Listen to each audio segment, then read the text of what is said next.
આજે મારે તમને બે એવી વાતો કહેવી છે જે સાંભળ્યા પછી કદાચ તમને પણ થશે કે આ દેશમાં ગરીબ અને મધ્યમ વર્ગના માણસે જીવવું તો જીવવું કેમ? એક બાજુ આપણી જિંદગી જોખમમાં છે અને બીજી બાજુ આપણા બાળકોનું ભવિષ્ય અંધારામાં છે. વિચાર કરો, જે દર્દી હોસ્પિટલના ખાટલે છેલ્લો શ્વાસ ગણતો હોય, એની નસોમાં લોહીના નામે કેમિકલ અને મીઠાનું પાણી ચડાવી દેવાય તો? જી હા, આ ઘટના બની છે અમદાવાદના ચાંગોદરમાં, જ્યાં માનવતા મરી પરવારી હોય તેવા દ્રશ્યો સામે આવ્યા. તો બીજી બાજુ આખા રાજ્યમાં કરોડોના ખર્ચે ઢોલ નગારા વગાડીને શાળા પ્રવેશોત્સવ તો ઉજવાય છે, પણ એ જ સરકારી શાળામાં 9મા ધોરણના બાળકને ABCD કે 11નું પાડું નથી આવડતું. જીવના સોદાગરો અને ભવિષ્ય બગાડતી સિસ્ટમ વિશે વાત કરવી છે. નમસ્કાર, વાત વિગતવાર સાથે હું છું ભગવતી વિશાવડિયા.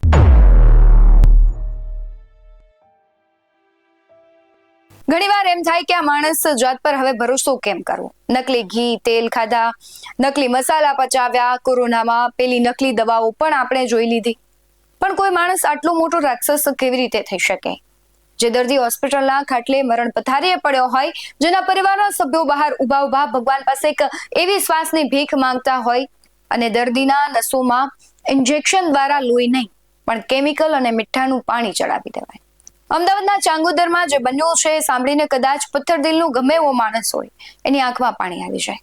અને આ કોઈ વાર્તા નથી, પરંતુ આ હકીકત છે એવા નરાધમોની જેને પોલીસે હવે પકડી પાડ્યા છે. દ્રશ્યોમાં તમને દેખાતા ચહેરાઓ એ બંને છે દિનેશ ચૌધરી અને મોહન ગાયકવાડ. આમની કરતૂતો સાંભળશો તો તમને લાગશે કે આ માણસો નથી, માણસના ચામડામાં છુપાયેલા વરુઓ છે. આ ટોળકી શું કરતી હતી તમને ખબર છે? જ્યારે કોઈ અસલી બ્લડ પ્લાઝમાનું કન્સાઇનમેન્ટ હાઈવે પરથી જતું હોય ત્યારે આ લોકો હાઈવે પર ગાડીઓ આંતરીને અસલી પ્લાઝમાની બેગ્સ ચોરી લેતા અને પછી ચાંગોદરના મોરૈયા ગામમાં એક ભાડાની ઓરડીમાં બેસીને અસલી પ્લાઝમા હોય એ કાઢી લેતા અને એની જગ્યાએ દર્દીના શરીરમાં ચડાવવા માટે કલરવાળું મીઠાનું પાણી અને સડેલું કેમિકલ ભરી દેતા.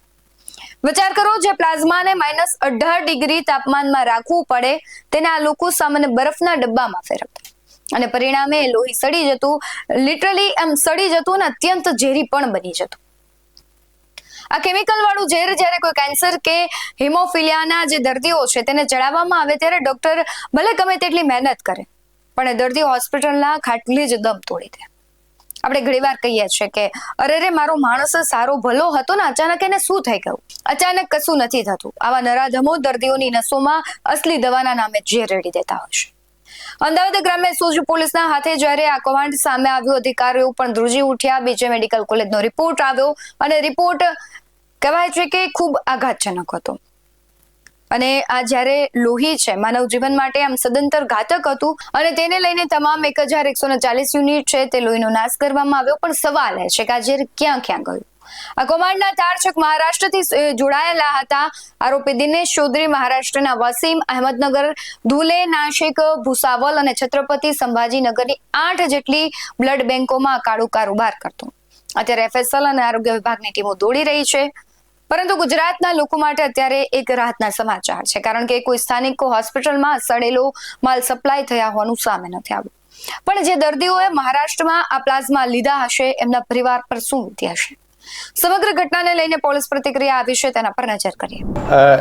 અત્યાર સુધી જે 4 લોકો જે અરેસ્ટ કર્યા હતા એ અરેસ્ટ કરેલા 4 લોકોની પૂછપરછમાં આ સામે આવ્યો કે મહારાષ્ટ્રના 2 બ્લડ બેંક છે, વાસીમ બ્લડ બેંક અને જાલના બ્લડ બેંક.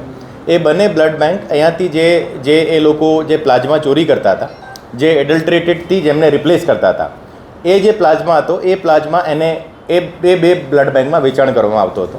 તો એના જે બંને ઓનર છે એ બંને ઓનરને અત્યારે પૂછપરછ કરવા લાવેલા છે. એની ડિટેલ્ડ પૂછપરછ ચાલુ છે.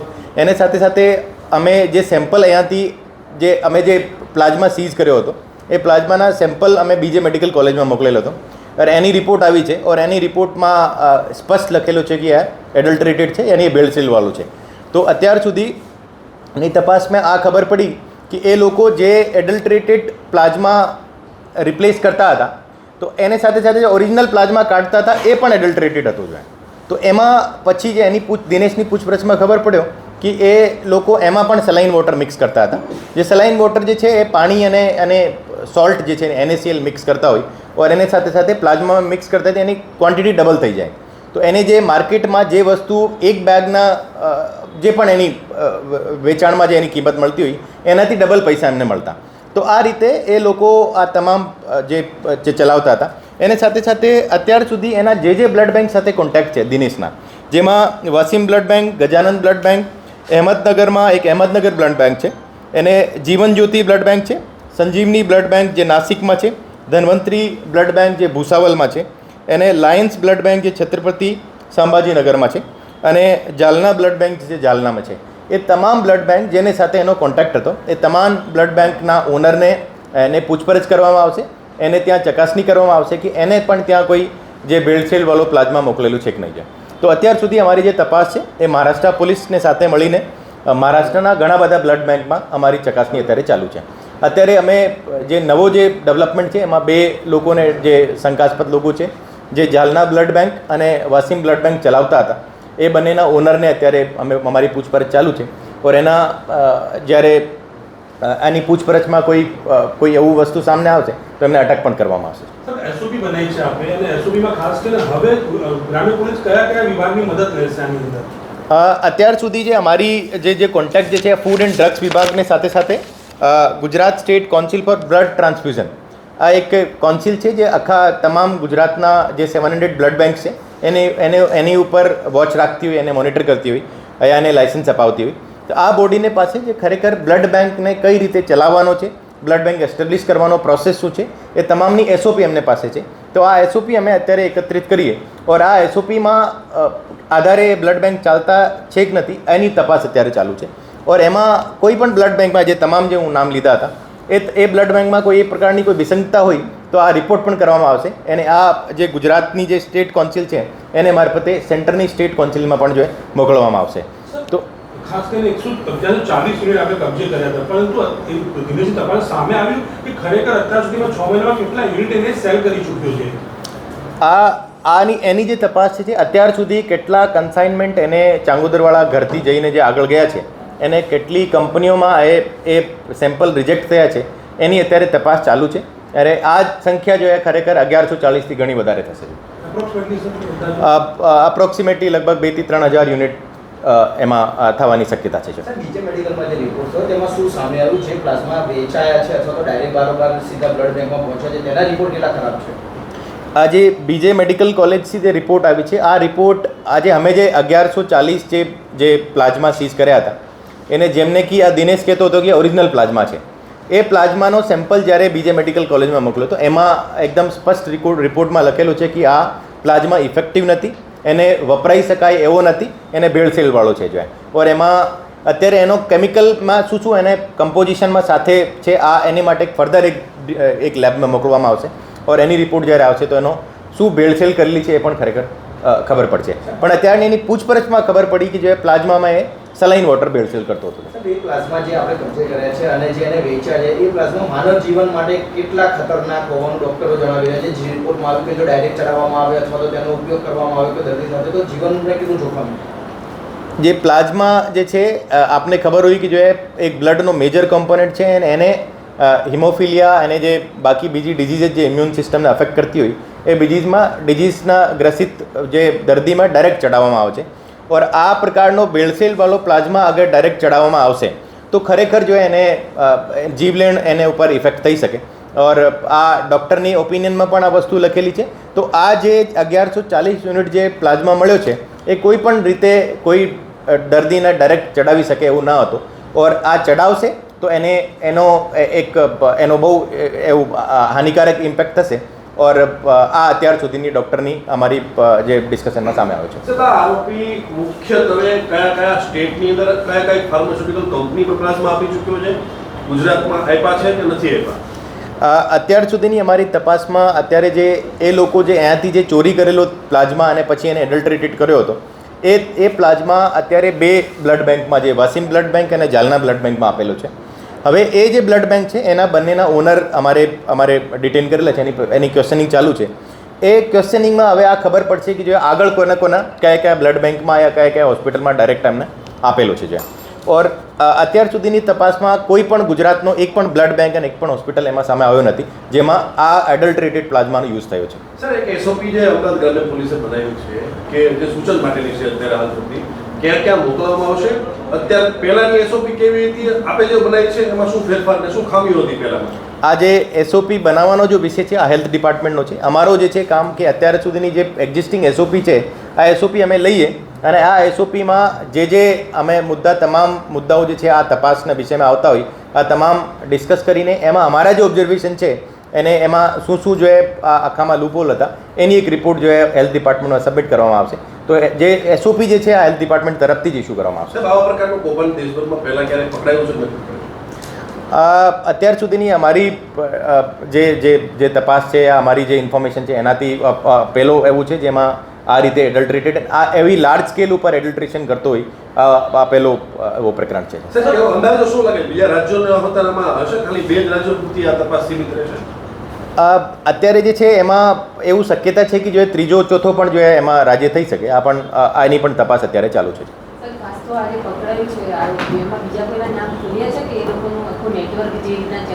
અત્યારે અમે એમને મતલબ ખાલી એક જ દિવસ થયેલો છે જેમાં અમને લઈને આવ્યા છે. અત્યારે એની પૂછપરછ ચાલુ છે. એની તમામ જે ફોનના રેકોર્ડ ચકાસણી કરીને એ કોના સંપર્કમાં હતો અને કોને વેચાણ કર્યો છે, કયા એના શું ફાઇનાન્શિયલ ટ્રાન્ઝેક્શન્સ હતા એ તમામની ચકાસણી કરવામાં આવશે. ઓર એમાં કોઈ બીજા આરોપીઓનું નામ પૂછપરછમાં ખોલવામાં આવશે યા ઇન્વેસ્ટિગેશનમાં ખોલવામાં આવશે. આ અત્યારે તપાસનો વિષય છે. એક લાસ્ટ પ્રશ્ન છે કે ખાસ કરીને હવે એ તપાસનો વિષય રહેશે કે આ બ્લડથી ચાલુ કોઈનું મોત થયું છે ખરી? આપણે કીધું એ પ્રમાણે જોખમકારક છે તો કોઈનું મોત થયું આ બ્લડ બેંકથી દ્વારા જણાવવાથી કોઈ મોત એવું કોઈ માહિતી સામે આવી? અત્યારે જે છે અમારી આખી તપાસ આ જ ડાયરેક્શનમાં જઈ રહી છે કે જો કોઈ કોઈ દર્દી હોય જેમાં ડાયરેક્ટ ટ્રાન્સફ્યુઝન કરેલો હોય ઓર એને કારણે એમની મોત થઈ હોય, એની તબિયત બગડી ગઈ હોય, આ અમારો તપાસનો મુખ્ય વિષય છે. બિકોઝ એને આધારે નવી કલમોનો એડ કરવામાં આવશે અને એને આધારે નયા આરોપીનું નામ ખોલવામાં આવશે. પૈસા કે આંકડાની વાત કરીએ તો કેટલો ફાયદો આને મેળવ્યો હશે? ટોટલ આખું જે એનું વર્ષનું સરવૈયું કાઢે અથવા તો 6 મહિનાનું સરવૈયું કાઢે તો એ રકમ કેટલી થાય છે? જેમાં લીધાની રકમ, આપ્યાની રકમ અત્યાર સુધી જે અમારી તપાસમાં જે સામે આવ્યું છે આ એના જે બેંક ટ્રાન્ઝેક્શન્સ છે એ લગભગ 5 લાખની આસપાસ છે. પણ સાથે સાથે કેશ ટ્રાન્ઝેક્શન્સ કેટલા છે એને કઈ રીતે મોકલવામાં આવે છે અને તમામ આંગળીયાની તમામની તપાસ જે અત્યારે ચાલુ છે. આ ઘટનાને જોતા મારો સવાલ એક છે, જે પરિવારોએ પોતાના સ્વજનને હોસ્પિટલમાં ગુમાવ્યા હશે અને જો ભૂલથી પણ આ નકલી પ્લાઝમા એમના શરીરમાં ગયો હશે તો એ મોતના ગુનેગાર કોણ? આ ગુનો છેતરપિંડીનો નથી પણ સીધો અનેક નિર્દોષ લોકોની હત્યાનો ગુનો છે. આવા નરાધમોને સમાજ કે જેલમાં જીવવાનું કોઈ જ હક નથી. આ કેસ ફાસ્ટ ટ્રેક કોર્ટમાં ચાલવો જોઈએ અને આ રાક્ષસોને એવી સજા મળવી જોઈએ કે બીજી વાર લોહીનો વેપાર કરતા કોઈની 7 પેઢી પણ કંપી જાય. ખેર અત્યારે આખા રાજ્યમાં ભારે ધૂમધામથી કરોડો રૂપિયાના ખર્ચેથી ઢોલ નગારા અને હોર્ડિંગ્સ લગાડીને શાળા પ્રવેશોત્સવ પણ ઉજવાઈ રહ્યો છે. નેતાઓ અને મોટા સચિવો સરકારી ગાડીઓ લઈને ગામડાની શાળાઓમાં બાળકોને કુમકુમ તિલક કરાવી રહ્યા છે, મોં મીઠા કરાવી રહ્યા છે અને સરકારી ચોપડે અક્ષર જ્ઞાનનો મોટો મહોત્સવ ચાલી રહ્યો છે. પણ ઉત્સવના ચળકાટ પાછળ આપણા ગરીબ અને મધ્યમ વર્ગના બાળકોનું ભવિષ્ય કેવું અંધારામાં ધકેલાઈ રહ્યું છે તો એક જીવતો જાગતો દાખલો સામે આવ્યો છે. જુનાગઢમાંથી એક વિડીયો સામે આવ્યો અને ખાસ વાત એ છે કે આ જે વિડીયો તમે સાંભળશો અને જોશો ત્યારે તમે એક કલ્પના કરી શકશો કે દેશ ભવિષ્યની કઈ બરબાદી તરફ જઈ રહ્યો છે. સૌથી પહેલા એ વિડીયો પર નજર કરો.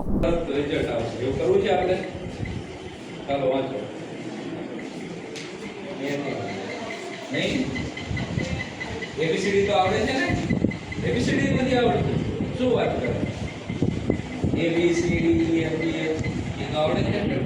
હા તો આમાં એબીસીડી મુજબ વાત છે. શું નથી આવડતી? શું વાત કરે?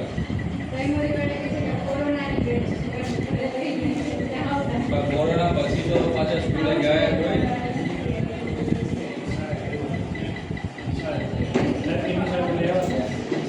ઘટના છે જુનાગઢ જિલ્લાના ભેસાણ તાલુકાની, જ્યાં ગ્રાન્ટેડ સરકારી પ્રાથમિક શાળામાં શાળા પ્રવેશોત્સવની ઉજવણી ચાલી રહી હતી ત્યારે શ્રમ અને રોજગાર વિભાગના નાયબ સચિવ ડોક્ટર રાજેશ બલદાણિયા સાહેબ ત્યાં મુખ્ય અતિથિ તરીકે પહોંચ્યા. ઉત્સવના માહોલ વચ્ચે સચિવ સાહેબ ક્લાસરૂમમાં પણ ગયા અને બાળકો સાથે વાર્તાલાપ પણ શરૂ કર્યો. પણ જ્યારે સચિવ સાહેબે ક્લાસમાં ઉભેલા એક વિદ્યાર્થીને ખૂબ સામાન્ય સવાલ પૂછ્યો કે તમને એબીસીડી આવડે છે, ત્યારે તે જવાબ મળ્યો તે સાંભળીને સચિવ સાહેબ પોતે આશ્ચર્યચકિત થઈ ગયા હશે અને સપ પણ થઈ ગયા હશે. ક્લાસના વિદ્યાર્થીઓ ચોખ્ખી ના પાડી દીધી કે અમને એબીસીડી નથી આવડતી. વિચાર કરો, જે બાળક 9મા ધોરણમાં પહોંચી ગયું તેને અંગ્રેજીના પાયાના અક્ષરો એટલે કે એબીસીડી વાંચતા નથી આવડતી. એટલું જ નહીં, 9મા ધોરણના વિદ્યાર્થીને 11નો પાડો પણ નથી આવડતો. હવે સ્વાભાવિક છે, ABCD ન આવડે તો 11નો ઘડિયો તો કઈ રીતના આવડશે? અને આ કોઈ મજાક નથી, આ એક ગુજરાતની વાસ્તવિકતા છે જેને આપણે ડિજિટલ અને ગ્લોબલ બનાવવાની વાતો કરીએ છીએ. હવે સવાલ એ થાય કે આ ગંભીર પાપ કોનું છે? આ ગ્રાન્ટેડ શાળાના શિક્ષકો આટલા વર્ષોથી પગાર લઈને શું કરી રહ્યા હતા, એ સૌથી મોટો સવાલ છે. જે બાળકને ABCD નથી આવડતી, જે બાળકને 11નો ઘડિયો નથી આવડતો, એ બાળક પહેલા ધોરણમાંથી પાસ થઈને 9મા ધોરણ સુધી પહોંચી કેમ ન ગયું? શું સરકારી શાળાઓમાં માત્ર કાગળ ઉપર જ બધી પ્રોસેસ બતાવવામાં આવે છે? આ ભયાનક લાપરવાહી સામે આવ્યા બાદ હવે જૂનાગઢના જિલ્લા પ્રાથમિક શિક્ષણ અધિકારી એક્શનમાં આવ્યા છે. આ મામલે ભેસાણ તાલુકા પ્રાથમિક શિક્ષણ અધિકારી છે તેને તપાસ સોંપવામાં આવી છે અને તપાસ સમિતિની રચના પણ કરાઈ છે. વિદ્યાર્થીઓનો પ્રોગ્રેસ રિપોર્ટ રજૂ કરવા આદેશ અપાયો છે. તંત્ર કહે છે રિપોર્ટ આવ્યા બાદ આગળની કાર્યવાહી થશે. સાથે જ LP ઉપાધ્યાય જે જિલ્લા પ્રાથમિક શિક્ષણ અધિકારી જૂનાગઢના છે તેમની પ્રતિક્રિયા આવી છે, તેમના પર નજર કરીએ.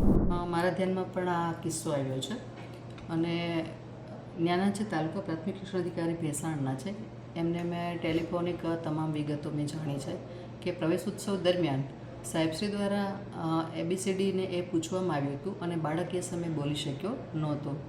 તો આ મારા માટે પણ ગંભીર બાબત છે. એકચ્યુઅલી બાળક શા માટે નથી બોલી શક્યું, એને ખરેખર નથી આવડતું કે શું છે, એ માટે થઈ અને તાલુકા પ્રાથમિક શિક્ષણ અધિકારીને તાત્કાલિક જ અમે એ બાબતે સંપૂર્ણપણે મૂળમાંથી તપાસ કરવા માટેની સૂચના અપાઈ હતી. એ અનુસંધાને તાલુકા પ્રાથમિક શિક્ષણ અધિકારી દ્વારા એક આખી તપાસ કમિટીની જ રચના કરી દેવામાં આવી છે કે આ જે શાળામાંથી બાળક ધોરણ 8 પાસ કરીને આવ્યું છે એ શાળામાં આ જ વિદ્યાર્થીનું એકેડેમિક આખું જે હિસ્ટ્રી છે એ કયા પ્રકારની છે એ આખું તપાસવામાં આવે.